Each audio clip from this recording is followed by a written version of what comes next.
මේ ලෝකේ සාමාන්‍ය මිනිස්සුයෙකුට විඳින්න පුළුවන් උපරිම ගණයේ වේදනාව නැතර එකක්.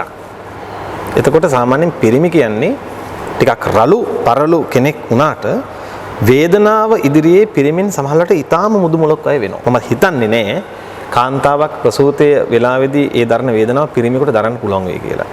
ඒක බැරි වෙනවා අනිවාර්යෙන්ම. මොකද ඒකට මම තව කරුණු ටික එකතු කරන්නම්.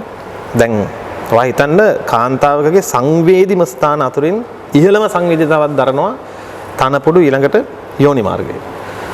ඔයා දන්නවද ප්‍රසූතිය වෙලාවේදී දරුවා එළියට එනකොට ඒ යෝනි විවරය ඒකට ප්‍රමාණවත් නැත්නම් හිරිවැටීමකින් තොරව යෝනි මාර්ගයේ කැපීමකට ලක් කරනවා සමහර අවස්ථාවල. ශනිකව කපනවා. ඒතර ඒ වේදනාව ගැන ඔයා හිතන්න. අතිශය සංවේදී ස්ථානයක යොදන ඍජු කැපුමක්. ලේ ගුලි පිටින් ඉන්නේ ඉතින් කෙලින්ම. හරි ලේ ගොඩක්. එතකොට හැබැයි මල්ලි එහෙම වෙලත් දරුවා ඉපදුනාට පස්සේ ඒ කාන්තාව hina වෙනවා. දරුවාගේ මූණ දිහා බලලා hina වෙනවා. දවස් ගාණක් යනකම් අර කැපුම් තුවාලෙන් ලේනවා. ඒකේ වේදනාව දැනෙනවා. හැබැයි දරුවට කිරි දෙනවනේ. ඒ වගකීම් පැහැර හරින්නේ නැහනේ. දරුවා ඇහැරෙන වෙලාවට ඇහැරෙනවනේ. නිදි නැහනේ.